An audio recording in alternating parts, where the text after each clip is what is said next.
Hi guys! For today's mini vlog, niyaya kami ni Nico na mamasyal sa Bugalyon para daw makita namin yung peryahan doon guys. So ayan, nabidyohan ko na lang nung malapit na kami. Ayan, papasok na kami sa plaza nila para maghanap ng pagparkingan namin guys. So ayan, last week pa yung video na to, ngayon ko lang na-i-upload. Ayan guys, marami ng tao. Yan yung mismong plaza nila. Ayan, liliko na kami para makapaghanap ng pagparkingan namin. So, ayan. Medyo maraming tao nung pumunta kami niyan guys kasi Saturday yata or Friday ng gabi. So, ayan, dami ring nagbebenta dyan guys ng mga balloon. Ayan, mga ilaw-ilaw pang bata. Ayan, andyan din pala yung mga cards guys. Yung mga bola, yung 3 balls sabi nila. Yan. So pinaghaya ko ni Daddy Nico. Siya yung nagbibideo that time. Ayan pala yung 3 balls guys. Kaso nagtataka kami dahil wala namang mga tao. Dahil kadalasan yung mga ganyan guys is malalakas ang taya nila dyan. Tapos meron din palang bingo dyan guys. Ayan. Nadaanan namin. Tapos running lights. Naku, ang hirap manalo dyan sa running light guys. Kailangan tayahan mo yung buong numbers. 1 to 20 yata yung numbers ng running light. Tapos kailangan mong tayahan yon para makachamba ka. Manalo ka ng kahit isa lang. Yan din yung biking pala guys. Binabalak namin sumakay ni Nico kaso ayaw niya daw, natatakot. Tapos yung carousel, nakita naman namin. So, pinagsakay namin si Rain para ma-enjoy niya naman yung pagpunta niya sa perya.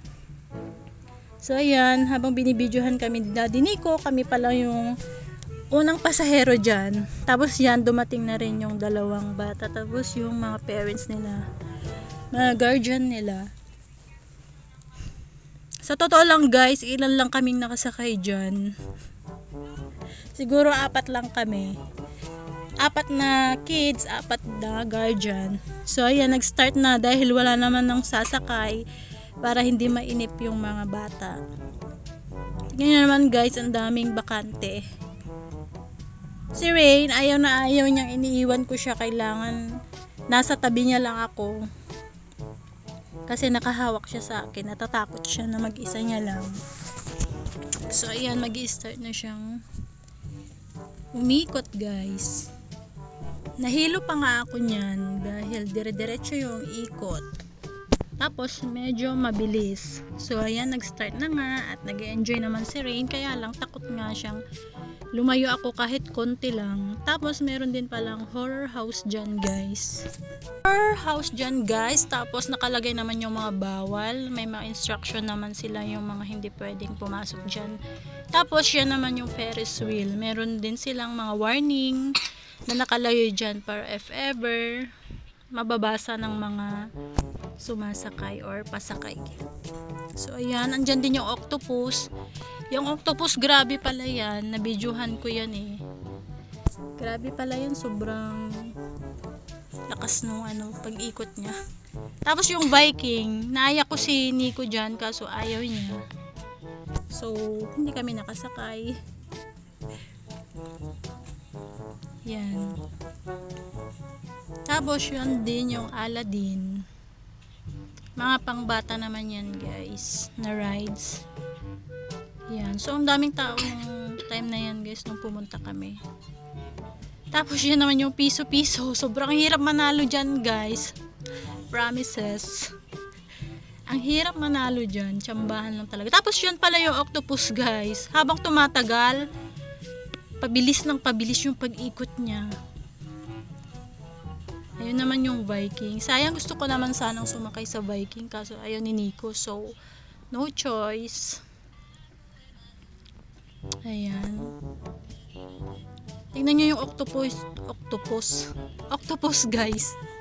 Habang tumatagal, pabilis ng pabilis ganyan. Tapos bigla na naman siyang iikot ng mabilis. Siguro kung akong nakasakay dyan, ano nangyari? Naninervyos siguro ako. Tapos yan yung ABC guys, na hinihila. Usong-uso yan sa mga perya talaga. Hindi pa rin nalalaos hanggang ngayon yan yung hinihila. So tumaya din pala ako dyan. Nanalo lang ako ng 20 pesos. Tapos si Nico nanalo daw. Tapos marami din mga pagkain dyan guys. Ayan. Dami rin mga food stall dyan. Pati sa labas. Ayan, may mga popcorn, may mga milk tea, may mga laruan ng pambata. Tapos bumili kami ng sweet corn. Nagpabili din pala guys si Rain ng laruan niya na wagi-wagi. Yung hinihila. Ayan, ang daming food stall dyan guys. Marami kang pagpipilian kung anong gusto mo. Tapos nung after na rin naming gumala, umuwi na rin kami agad guys. Di na kami nagtagal kasi paulan na. So maraming salamat na naman po sa panonood. God bless.